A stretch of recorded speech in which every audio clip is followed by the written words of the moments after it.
Hello, and welcome to Lesson 4 of Navigating Through Education Galaxy, Creating Student Assignments. In this lesson, you will learn how simple it is to assign content to your students in reading, writing, and math. You will also have the opportunity to see what the program looks like from the student's point of view. Please, if you haven't done so already, log in to your device. Go to educationgalaxy.com and log into your account.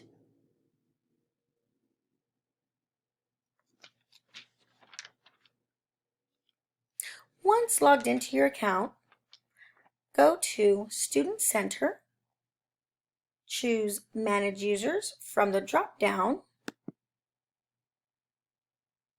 and on the left-hand side of the new page, scroll down to Diagnostics. Fill in the information that is requested, such as your grade level, your class name, and click Filter Students.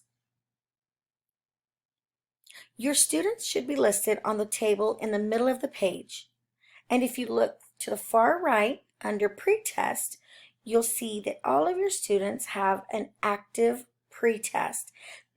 This is for all three subjects, reading, math, and writing. The post-test is going to remain locked until you unlock it manually, usually towards the end of the school year. Now let's go ahead and take a look at what your students see.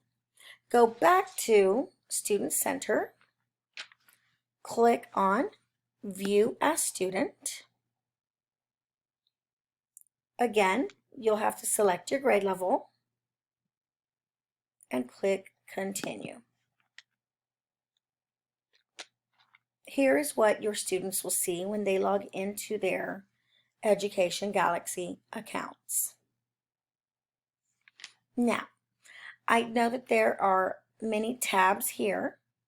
However, what we're going to do today is focus on My Diagnostics. So go ahead and click on My Diagnostics, and you can choose your topic for study, either reading, math, or writing. Today, I'll choose math. Notice it says pretest, star math, status not taken, and you have a green arrow. You'll click on the green arrow, and you'll see the test begins comparing fractions, and you have a total of 70 questions. Now, you do not need to complete all 70 questions in the same sitting. You can assign your students certain amounts each day, depending on the makeup of your class, that you need to make it work for you.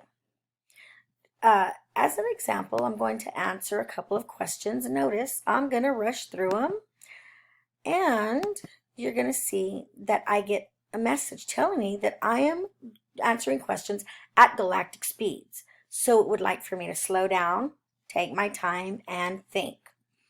Okay, I'm going to go ahead and end the session. When your students finish the assessment, the program will put your students on a special path based on how they score on their pre-assessments. In this case, we would look under My Recommended Topic for study, click on the subject area, and normally it'll be populated here with different assignments the students are to use. However, since I did not complete the assignment, I have no recommendations at this point. However, I can go to my study plan, click on a content area. Again, I'm going to choose math, and I can start at the top with my TEKS. Algebraic reasoning starts at very top. If I want to get information on the TEK, I can click on the TEK and it'll tell me exactly what it means. Start studying, Now here, it's quite interesting because it tells you to choose a game. Hey guys, today we're going to look at how to represent addition and subtraction problems. Let's look at a simple example. If Farmer Fred has 3 pigs and he bought 2 more pigs, this is an addition action. We can represent this situation in 3 ways. Okay, so you've got a good feel of what this may entail. The capabilities of Education Galaxy go beyond the imagination. This program is highly effective. It is used by many districts and individual teachers to fill in the gaps that your students may currently have. Stay tuned for further lessons, more in depth, to help guide you through this program. Congratulations on your completion of this module. Make this a stellar year. Thank you.